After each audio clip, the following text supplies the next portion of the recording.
മെക്സിക്കോയിലെ തിയോത്തി ഹുവാക്കാൻ എന്ന ആർക്കിയോളജിക്കൽ സൈറ്റിന് മുകളിലൂടെ ഹോട്ട് എയർ ബലൂണിലുള്ള സഞ്ചാരം തുടരുകയാണ്. താഴെ കൃഷിയിടങ്ങൾ. ഞങ്ങൾ 16 പേരുണ്ട് ബലൂണിൽ. പല കമ്പാർട്ട്മെന്റുകളായി തിരിച്ച ബലൂൺ ബാസ്ക്കറ്റിനകത്താണ് ഞങ്ങൾ നിൽക്കുന്നത്. നടുവിലെ കമ്പാർട്ട്മെന്റിലാണ് ക്യാപ്റ്റന്റെ സ്ഥാനം. Captain Carlos. കൃത്യമായ ദിശയിലൂടെയൊന്നും ഇത് പറത്താനാവില്ല. പോകുന്ന വഴിക്ക് വിടുകയെന്നേയുള്ളൂ. സംശയം ചോദിക്കുന്നവർക്ക് ആ പ്രദേശത്തിന്റെ ഭൂമിശാസ്ത്രമൊക്കെ പറഞ്ഞു കൊടുക്കുന്നുണ്ട് കാർലോസ്. ഹൈവേയും ഗ്രാമങ്ങളുടെ പേരുമൊക്കെ പറയുന്നുണ്ടെന്നേയുള്ളൂ. ചരിത്ര കാഴ്ചകൾ വിവരിക്കുന്നൊന്നുമില്ല. പൈലറ്റിന് ആവശ്യത്തിലധികം ജോലി ബലൂണുമായി ബന്ധപ്പെട്ടുണ്ട്. ഇടയ്ക്കിടെ ബർണറിലേക്ക് കൂടുതൽ ഗ്യാസ് തുറന്നുവിടണം. പ്രൊപ്പെയിൻ ഗ്യാസ് ആണ്. 4 വലിയ ബർണറുകളാണുള്ളത്. അത് കൂടുതൽ ആളിക്കത്തുമ്പോൾ ബലൂണിലെ വായു കൂടുതൽ ചൂടാവും. അപ്പോൾ ബലൂൺ കൂടുതൽ ഉയരുകയും ചെയ്യും. ബലൂൺ എൻവലപ്പിനകത്തെ വായു തണുത്ത് ബലൂൺ താഴ്ന്നു തുടങ്ങുമ്പോഴാണ് പൈലറ്റ് ബർണറിലേക്ക് കൂടുതൽ പ്രൊപ്പെയിൻ ഗ്യാസ് തുറന്നുവിടുന്നത്.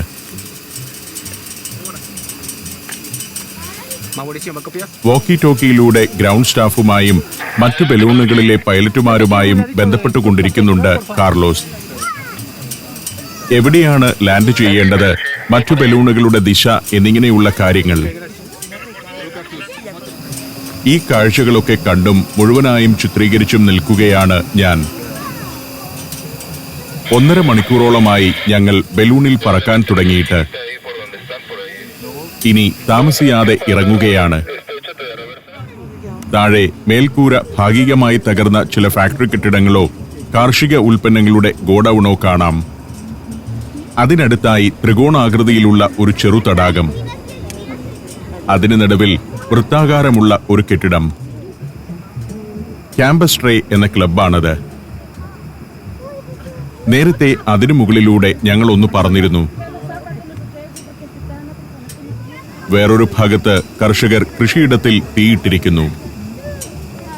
പുതിയ കൃഷിക്കായി നിലമൊരുക്കുന്നതിന്റെ ഭാഗമായിട്ടാവാം. അത് ആ പ്രദേശമാകെ പുക പടർത്തുന്നു. കാട്ടുതീയോ മറ്റെന്തെങ്കിലും അഗ്നിബാധയോ ഉണ്ടാവുമ്പോൾ അന്തരീക്ഷത്തിൽ എങ്ങനെയാണ് പുക പടരുന്നതെന്ന് ഈ കാഴ്ചയിൽ നിന്ന് മനസ്സിലാവും. ബലൂണിൽ യാത്ര ചെയ്യുന്നവർക്ക് ഒരു പ്രദേശത്തിന്റെ കാഴ്ച ഒന്നാകെ മറയ്ക്കും വിധമാണ് പുക പരന്നുകൊണ്ടിരിക്കുന്നത്. ഇവിടെ ഒരു സ്പോർട്സ് കോംപ്ലക്സും മറ്റുമുണ്ട്. വമ്പൻ ഗ്രൗണ്ടുകൾ. വേറൊരു ഭാഗത്ത് ഉപേക്ഷിക്കപ്പെട്ട നിലയിലുള്ള ചില സ്റ്റേഡിയങ്ങളും മറ്റും കാണുന്നു. ഇത്തരത്തിൽ വലിയ ഗ്രൗണ്ടുകളും സ്റ്റേഡിയങ്ങളും എല്ലാമുള്ള പ്രദേശമാണ് തിയോത്തി ഹുവാക്കാൻ. താഴെ ഇക്കാണുന്നത് കാക്ടസിന്റെ കൃഷിയിടങ്ങളാണ്. നോപ്പാൽ എന്ന് പൊതുവെ അറിയപ്പെടുന്ന കള്ളിമുൾ ചെടിയുടെ തോട്ടങ്ങൾ. ലോകത്ത് ഏറ്റവും അധികം കാക്ടസ് കൃഷി ചെയ്യുന്ന രാജ്യമാണ് മെക്സിക്കോ. ഇവിടെ 75 ലക്ഷം ഏക്കർ പ്രദേശത്ത് ഇത് കൃഷി ചെയ്യുന്നു. ഭക്ഷണപാനീയങ്ങൾ, മരുന്ന്, സൗന്ദര്യവർദ്ധക വസ്തുക്കൾ എന്നിവയെല്ലാം ഉണ്ടാക്കാൻ കാക്ടസ് ഉപയോഗിക്കുന്നുണ്ട്. ചോളം, ബീൻസ്, പരുത്തി എന്നിവയുടെ കൃഷിയും ഈ മേഖലയിൽ ധാരാളമായുണ്ട്. നേരത്തെ പറന്നിരുന്നതിൽ നിന്നും വളരെയധികം താഴ്ന്നാണ് ഇപ്പോഴിത് നീങ്ങുന്നത്. താമസിയാതെ ബലൂൺ ലാൻഡ് ചെയ്യും. എന്നാൽ പുറപ്പെട്ടിടത്താവില്ല ബലൂൺ ചെന്നിറങ്ങുക. അങ്ങനെ കൃത്യമായി ബലൂൺ ഇറക്കാനുമാവില്ല. വായുവിന്റെ ഗതിയനുസരിച്ച് ഇത് നീങ്ങിക്കൊണ്ടിരിക്കും. ബലൂൺ നിയന്ത്രിക്കുന്ന പൈലറ്റിനാവട്ടെ ഇത് ഉയർത്താനും താഴ്ത്താനും മാത്രമേ പ്രധാനമായും സാധിക്കുകയുള്ളൂ. കെട്ടിടങ്ങളും ഇലക്ട്രിക് ലൈനുകളും ഇല്ലാത്ത ഒരിടത്ത് കൃഷിയിടത്തിലെ വിളകൾ നശിപ്പിക്കാത്ത വിധം എവിടെയെങ്കിലും വേണം ഇത് കൊണ്ടുചെന്നിറക്കാൻ. അതിനാൽ അനുകൂലമായൊരു സ്ഥലം കണ്ടെത്തും വരെ ഉയർത്തിയും താഴ്ത്തിയും ഇതിങ്ങനെ പറത്തിക്കൊണ്ടിരിക്കും. മേൽക്കൂര തകർന്ന ചില ഫാക്ടറി കെട്ടിടങ്ങളുടെ സമീപത്തുകൂടി ഞങ്ങളുടെ ബലൂൺ ബാസ്ക്കറ്റ് താഴ്ന്നു നീങ്ങി. മരച്ചില്ലകളിൽ തൊട്ടുരുമിയെന്നോണം. താഴെ ദരിദ്രമായ ചില ഫാം ഹൗസുകൾ. അവിടെ കാർഷിക ഉൽപ്പന്നങ്ങളും കാർഷിക ഉപകരണങ്ങളും. ബൈക്കുമായി രാവിലെ ആരോ അവിടെ എത്തിയിട്ടുണ്ട്. മരക്കൊമ്പുകളിൽ ഇടിച്ചു ഇടിച്ചില്ല എന്ന മട്ടിലാണ് ബാസ്ക്കറ്റ് നീങ്ങുന്നത്. മരത്തിന് മുകളിലായിരിക്കുമോ ലാൻഡിംഗ് എന്നതായി എന്റെ സംശയം. മരത്തിൽ ഇടിക്കാതിരിക്കാനായി പൈലറ്റിന് പ്രത്യേകമായി ഒന്നും ചെയ്യാനാവില്ലെന്ന് എനിക്ക് മനസ്സിലായി. ചെറിയ തട്ടലും മുട്ടലും ഉണ്ടായാലും കുഴപ്പമുണ്ടാവില്ല ബാസ്ക്കറ്റിന്. ചൂരൽ വള്ളി കൊണ്ട് നിർമ്മിച്ചതായതിനാലാണത്. ചില നേരത്ത് ഇടിച്ചിറങ്ങേണ്ടി വരും. ബാസ്ക്കറ്റ് വഴക്കമുള്ളതാകയാൽ അപ്പോഴും വലിയ തകരാർ സംഭവിക്കാറില്ല. മരച്ചില്ലകളിൽ ഉരഞ്ഞ് ബാസ്ക്കറ്റ് ഏതോ ഒരു കൃഷിയിടത്തിലേക്കാണ് നീങ്ങുന്നത്. കള്ളിമുൾച്ചെടിയുടെ വലിയ തോട്ടത്തിനു മുകളിലൂടെ ബാസ്ക്കറ്റ് നിലത്തിറങ്ങാൻ പോവുകയാണ്. അപ്പോഴേക്കും അങ്ങകലെ നിന്നും ഒരു പിക്കപ്പ് വാഹനം വരുന്നത് കണ്ടു. ബാസ്ക്കറ്റിലുള്ളവരാകട്ടെ സെൽഫി എടുക്കൽ അവസാനിപ്പിച്ചിട്ടില്ല. നിർത്തിയ വാഹനത്തിൽ നിന്ന് 8 ജീവനക്കാർ ഇറങ്ങി ഓടി വന്നു. ബലൂണിന്റെ ബാസ്ക്കറ്റ് നിലത്തു മുട്ടുന്നതിനു മുൻപ് പിടിച്ചുകൊണ്ടുപോയി പിക്കപ്പ് വാഹനത്തിന്റെ ട്രെയിലറിൽ വെക്കണം. അല്ലെങ്കിൽ അത് ചുമന്ന് കയറ്റേണ്ടി വരും. ഭാരമുള്ള ബാസ്ക്കറ്റാണ്.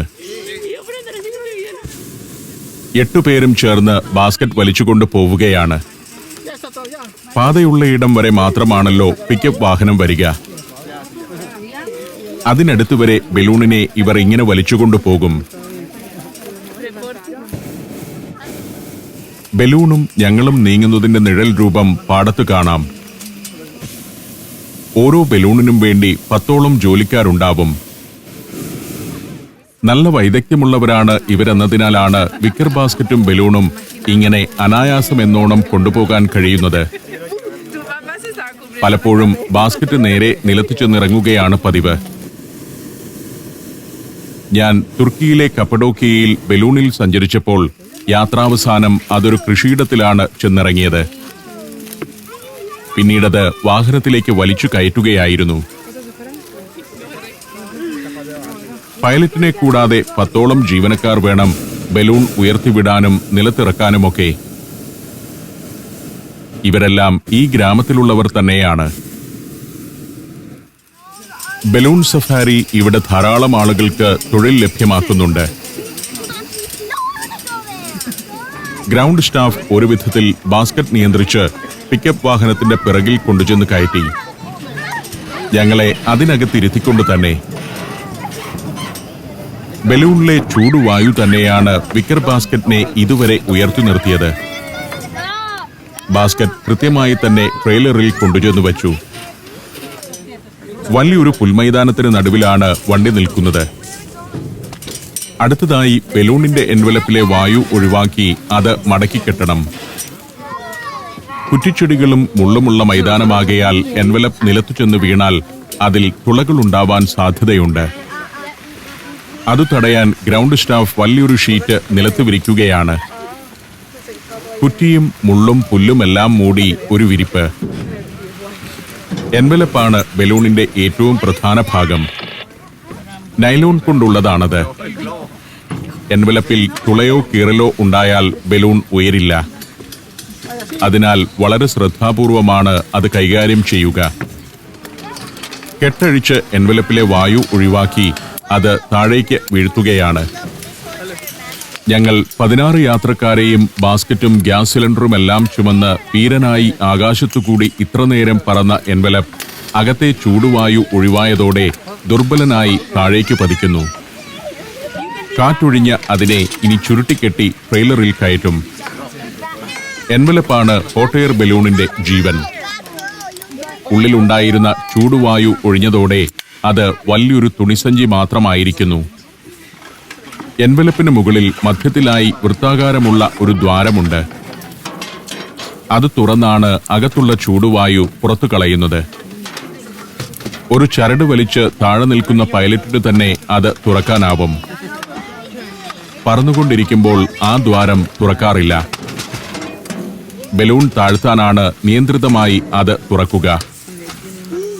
എൻവലപ്പ് ചുരുട്ടിക്കെട്ടുന്നത് അല്പം ശ്രമകരമായ പരിപാടിയാണ്. അതിനുള്ളിലുള്ള വായു പൂർണ്ണമായും പുറത്തു കളയേണ്ടതുണ്ട്. ഇത്തരം എൻവലപ്പുകൾ കൂടുതലും റിപ്പ് സ്റ്റോപ്പ് നൈലോൺ കൊണ്ടാണ് ഉണ്ടാക്കുക. ഡാക്രോൺ എന്ന് വിളിക്കുന്ന പോളിസ്റ്റർ കൊണ്ടും ഇതുണ്ടാക്കാറുണ്ട്. പെട്ടെന്ന് തീപിടിക്കാത്ത മെറ്റീരിയലുകളാണവ. അതിൽ സിലിക്കോണോ പോളിയൂറിത്തീനോ കൊണ്ടുള്ള ഒരു കോട്ടിങ്ങും നടത്താറുണ്ട്.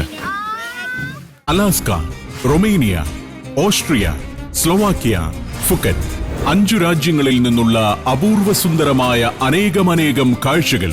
ഫുൾ HDയിലുള്ള ഈ അപൂർവ ദൃശ്യയാത്രാ വിവരണ ശേഖരം സ്വന്തമാക്കാൻ 99544422 എന്ന നമ്പറിലേക്ക് സഞ്ചാരം എന്ന് SMS ചെയ്യൂ. ജീവനക്കാർ എൻവലപ്പ് മടക്കുന്ന നേരത്ത് ഞങ്ങൾക്ക് ബാസ്ക്കറ്റിന്റെ വാതിൽ തുറന്നു കിട്ടി. ഒരു കമ്പാർട്ട്മെന്റിനെ അത്തരത്തിൽ വാതിലുള്ളൂ. മറ്റു കമ്പാർട്ട്മെന്റിലുള്ളവർ ബാസ്ക്കറ്റിന്റെ വക്കിലൂടെ ചാടിയിറങ്ങണം. പലരും പാടുപെട്ടാണ് ഇറങ്ങുന്നത്. ബാസ്ക്കറ്റിൽ ചില പൊത്തുകളുണ്ട്. അതിലൂടെ ചവിട്ടിക്കയറുകയും ഇറങ്ങുകയും വേണം. പൈലറ്റ് അടക്കം 17 പേരുണ്ടായിരുന്നു ബാസ്ക്കറ്റിൽ. 20-ൽ കൂടുതൽ പേർക്ക് വരെ യാത്ര ചെയ്യാവുന്ന ബാസ്ക്കറ്റുകളുണ്ട്. എല്ലാവരും ഇറങ്ങി. ഏറ്റവും ഒടുവിലായി പൈലറ്റ് കാർലോസും ഇറങ്ങി വന്നു. അടുത്തതായി ഇവിടെ വച്ചൊരു ചടങ്ങുണ്ട്. അതിനുള്ള ഒരുക്കത്തിലാണ് കാർലോസ്. കാർലോസ് ചില പാത്രങ്ങളൊക്കെ നിരത്തിവെക്കുന്നു. ഞങ്ങൾ അവിടെ കാത്തുനിന്നു. ഇതിനിടെ എല്ലാവർക്കും ഓരോ ഗ്ലാസ് വിതരണം ചെയ്തു. ഇനിയാണ് പ്രധാന ചടങ്ങ്. എല്ലാ ബലൂൺ യാത്രയ്ക്കും അവസാനം ഷാമ്പെയിൻ പൊട്ടിക്കുന്ന ഒരു പരിപാടിയുണ്ട്. അത് ലോകത്തെല്ലായിടത്തുമുള്ള ഒരു ആചാരമാണ്. സാഹസിക യാത്രയാണല്ലോ ഹോട്ട് എയർ ബലൂണിലേത്. പലപ്പോഴും ബലൂൺ അപകടങ്ങൾ ഉണ്ടാവാറുണ്ട്. അതുകൊണ്ട് തന്നെ യാത്ര പൂർത്തിയായാൽ ഈ ആഘോഷം പതിവാണ്. ഞാൻ ബലൂണിൽ പറന്നിട്ടുള്ള എല്ലായിടത്തും ഇങ്ങനെ ഒരു ആചാരത്തിന്റെ ഭാഗമായിട്ടുണ്ട്. ഷാമ്പെയിനും കയ്യിൽ വെച്ച് കാർലോസ് നീണ്ട ഒരു പ്രസംഗം തന്നെ നടത്തി. സ്പാനിഷ് ചുവയുള്ള ഇംഗ്ലീഷിൽ എന്തൊക്കെയോ പറയുന്നുണ്ട് കാർലോസ്. യാത്രയിൽ പങ്കെടുത്തവർക്ക് നന്ദിയും പറഞ്ഞു. ഷാമ്പെയിൻ കുപ്പിയുടെ അടപ്പ് മുകളിലേക്ക് തെറിച്ചു. കാർലോസ് തന്നെ എല്ലാവരുടെയും ഗ്ലാസുകളിലേക്ക് ഷാമ്പെയിൻ പകർന്നു. 1783 നവംബർ 21 പാരീസിൽ ആദ്യ ഹോട്ട് എയർ ബലൂൺ യാത്ര വിജയകരമായി നടന്നപ്പോൾ അതിൽ പങ്കെടുത്തവർ ഷാമ്പെയിൻ പൊട്ടിച്ച് ആഘോഷിച്ചിരുന്നു. ആ ആചാരമാണ് ഇപ്പോഴും തുടരുന്നത്. 18-ാം നൂറ്റാണ്ടിലെ ആദ്യ ഹോട്ട് എയർ ബലൂൺ യാത്രയ്ക്ക് ശേഷം അതിലുണ്ടായിരുന്നവർ ഷാമ്പെയിൻ പൊട്ടിച്ച് ആഹ്ലാദം പങ്കുവച്ചത് ഒരു കൂട്ടം കർഷകർക്കൊപ്പമായിരുന്നു. പാരീസിൽ നിന്നും ഏറെ അകലെ ഒരു കൃഷിയിടത്തിലാണ് ആ ബലൂൺ ചെന്നിറങ്ങിയതെന്നതായിരുന്നു കാരണം. ഷാമ്പെയിൻ കഴിക്കാത്തവർക്കും കുട്ടികൾക്കും ജ്യൂസ് വിതരണം ചെയ്തു. വെയിൽ നന്നേ പരന്നിരിക്കുന്നു. നേരം 8:30 ആയിട്ടുണ്ട്. കാർലോസ് ജ്യൂസ് ഗ്ലാസ് ഉയർത്തി. ടോസ്റ്റ് ചെയ്ത് എല്ലാവരും ഷാമ്പെയിനും ജ്യൂസും നുകർന്നു.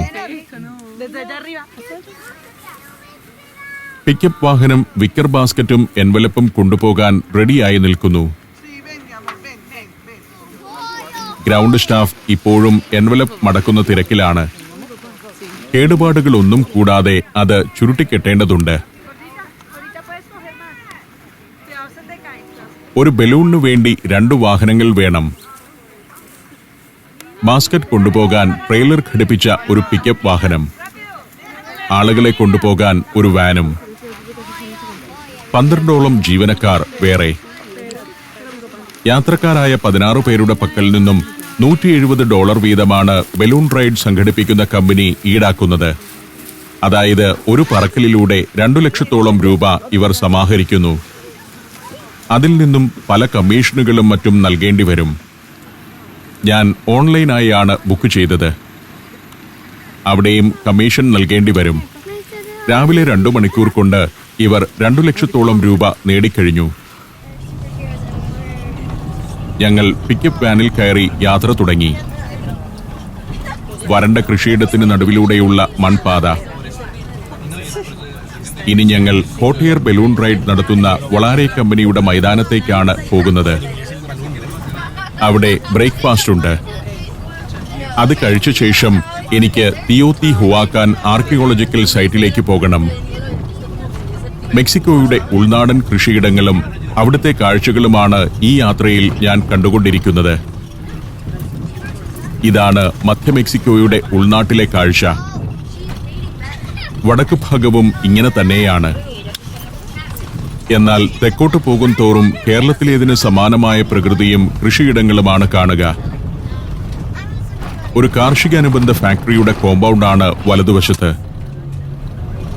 ഇടതുവശത്താകട്ടെ കള്ളിമുൾച്ചെടി കൃഷിയാണ്. കാക്ടസ് അഥവാ കള്ളിമുൾച്ചെടി ഏറ്റവും ശാസ്ത്രീയമായി കൃഷി ചെയ്യുന്ന നാടാണ് മെക്സിക്കോ. നോപ്പാൽ എന്ന ഇനം കള്ളിച്ചെടിയാണിത്. സംസ്കരിച്ച കാക്ടസ് മെക്സിക്കോ നിരവധി രാജ്യങ്ങളിലേക്ക് കയറ്റുമതി ചെയ്യുന്നുണ്ട്. സാധാരണ ഭക്ഷ്യവിഭവമായും മരുന്നായും ആരോഗ്യദായകമായ പാനീയമായും അത് ഉപയോഗിക്കുന്നു. ചെറിയ ക്യൂബുകളായി മുറിച്ച് ടിന്നിലടച്ചും പിഴിഞ്ഞ് സത്തെടുത്ത് ബോട്ടിലിൽ നിറച്ചും ഉണക്കി പാക്ക് ചെയ്തും കാക്ടസ് വിപണിയിലെത്തുന്നുണ്ട്. പച്ചക്കറികളോടും മത്സ്യമാംസാദികളോടുമൊപ്പം ഇത് ഉപയോഗിക്കുന്നു.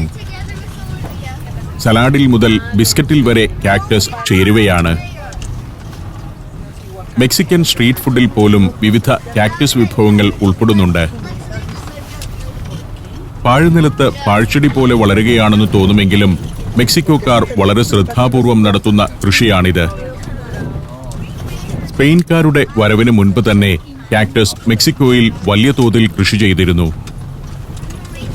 അസ്റ്റക് ഗോത്രങ്ങളും മറ്റും ഇത് മരുന്നായും ഭക്ഷണമായും ഉപയോഗിച്ചു പോന്നു.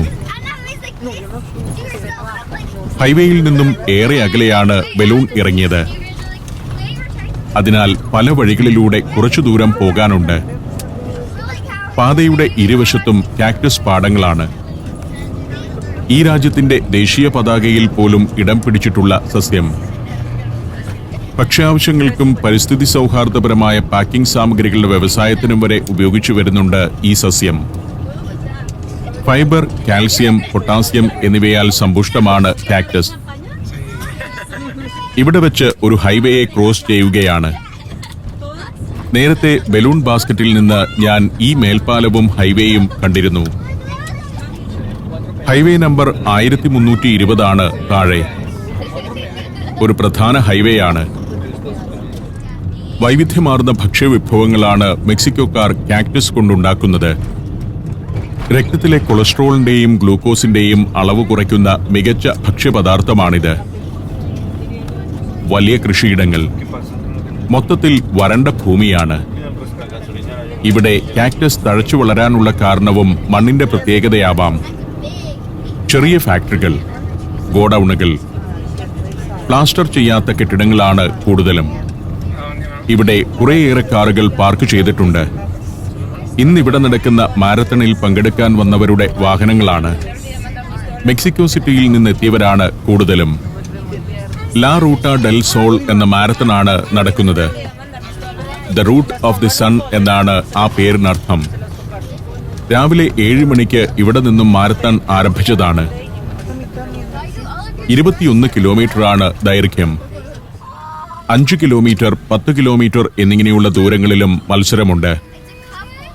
തിയോത്തി ഹുവാക്കാനിലെ ചരിത്രപാതകളിലൂടെയാണ് ഓട്ടം. അതുകൊണ്ട് തന്നെ മെക്സിക്കോയിൽ ദേശീയ പ്രാധാന്യമുള്ള മാരത്തണാണ് ഇന്ന് നടക്കുന്നത്. കാറുകളിലും ബസ്സുകളിലുമെല്ലാം ആളുകൾ എത്തിയിട്ടുണ്ട്. ട്രക്കുകൾക്ക് കടന്നുപോകാനാവാത്തതിനാൽ ട്രാഫിക് ഏതാണ്ട് ബ്ലോക്കാണ്. അങ്ങനെ കുറേ സമയം ഞങ്ങൾക്ക് വഴിയിൽ കിടക്കേണ്ടി വന്നു. മത്സരാർത്ഥികൾക്ക് വേണ്ടിയുള്ള താൽക്കാലിക ഭക്ഷണശാലകൾ. ഒരേ തരം ടീഷർട്ട് അണിഞ്ഞ് ഈ നടക്കുന്നവർ മാരത്തൺ പൂർത്തിയാക്കി ഭക്ഷണം കഴിച്ച് മടക്കയാത്രയ്ക്ക് ഒരുങ്ങുന്നവരാണ്. ധാരാളം പേരുണ്ട്. ബലൂണിൽ നിന്ന് ഞാൻ ഇവരുടെ ഓട്ടം കണ്ടിരുന്നു. മെക്സിക്കോയുടെ പല ഭാഗങ്ങളിൽ നിന്നും മാരത്തണിൽ പങ്കെടുക്കാൻ ആളുകൾ ഇവിടേക്ക് എത്തിയിട്ടുണ്ട്. മിക്കവരും മെക്സിക്കോ സിറ്റിയിൽ താമസിച്ച് രാവിലെ മാരത്തൺ സ്റ്റാർട്ടിംഗ് പോയിന്റിലേക്ക് വന്നതാണ്. വലിയ ബസ്സുകളിൽ സംഘമായി വരെ ആളുകൾ ഓട്ടത്തിൽ പങ്കുചേരാൻ വന്നിട്ടുണ്ട്. ഹൈവേ ആകെ ബ്ലോക്ക് ആയിരിക്കുന്നു. ഇപ്പോഴും വൊളാരെ കമ്പനിയുടെ മൈതാനത്തേക്ക് തിരിയുന്ന റോഡിൽ എത്തിയിട്ടില്ല. ഈ പാതയിൽ നിന്നും വലത്തേക്ക് തിരിഞ്ഞു വേണം ഞങ്ങൾക്ക് വൊളാരെയുടെ മൈതാനത്തേക്ക് പോകാൻ. ഞങ്ങൾ വീണ്ടും തിയോത്തി ഹുവാക്കാൻ മുനിസിപ്പാലിറ്റിയിലേക്ക് കയറി. വൊളാരെയുടെ പാർക്കിംഗ് മൈതാനത്തേക്കും ബലൂൺ ടേക്ക് ഓഫ് ചെയ്ത മൈതാനത്തേക്കും വാൻ എത്തുകയാണ്. ഇവിടെ ബ്രേക്ക്ഫാസ്റ്റ് ഞങ്ങളെ കാത്തിരിക്കുന്നുണ്ട്.